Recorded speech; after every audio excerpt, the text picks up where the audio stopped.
I used to believe my parents and believe my teachers and that you should have respect for your elders and betters, and that the men upstairs knew what they were doing. And I was taught that the more I would know, the further I would go. So I stayed in school, I got a degree, eventually got a teaching certificate, I went out to teach. And the first school I taught in, the principal was primarily concerned that the children did not step on the rose beds. And education seemed to be the furthest thing from his mind. I saw teachers and administrators that seemed incompetent, and I started to question some of these ideas I had. And as I looked around me, I saw a sign on the door that said, "Emergency exit, authorized personnel only." I wondered who'd written that. But then later I saw another sign that said, "Emergency exit, not to be used under any circumstances." I went to a library looking for a book, and I noticed that all the books on pregnancy were stored on a shelf down by the floor. Probably the people that needed them most couldn't even see them.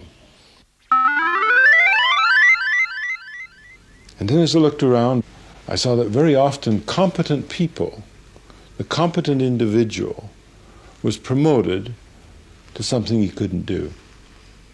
I saw a competent mechanic where I used to take my car. He was terrific.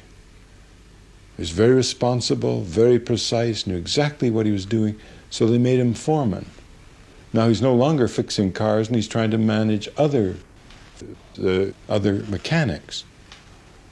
And he's very incompetent. He doesn't do this well. He's really a competent mechanic and an incompetent foreman. I saw competent engineers getting promoted to supervisory positions. They were great at dealing with things and incompetent at dealing with people.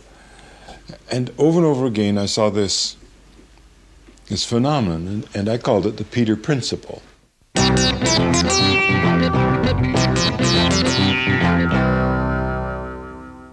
The Peter Principle states very simply that in any hierarchy, an employee tends to rise to his level of incompetence, and that's where he stays. And one of the biggest problems in the United States, the problem that most psychiatrists are dealing with today, is a problem called the identity crisis, where people have lost themselves in the hierarchy. They've done what they've been told. They're following the rules. They're being promoted. And then all of a sudden they find themselves wondering, what am I? Who am I? Where am I? But mainly, who am I?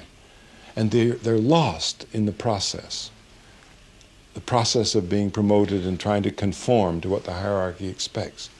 They've lost their own identity. This is a major problem.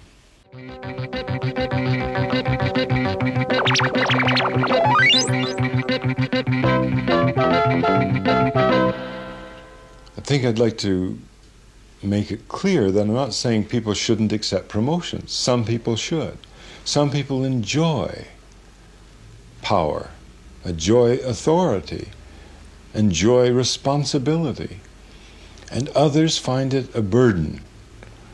It drags them down. It makes them feel that they're responsible for more than they should be. Any boss, manager, or chief executive who spends a lot of time reminiscing about the good old days, complaining about the quality of his employees, complaining that the competition is too strong and so on, is not really enjoying the challenge of that job.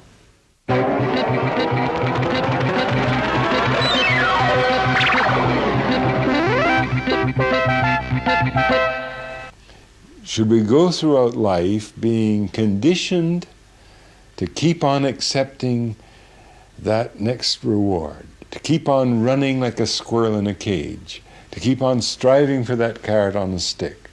Or should we use our ability to be rational and think about, where am I going?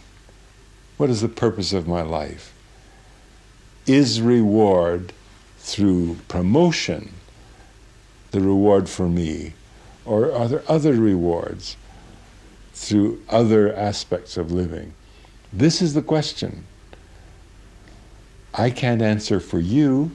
I try to answer it for myself.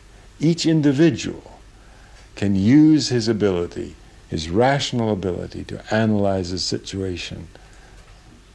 And this is where the Peter Principle, written as humor, as satire, to help people laugh at the problem, can actually help people make some of these very important decisions in their own lives.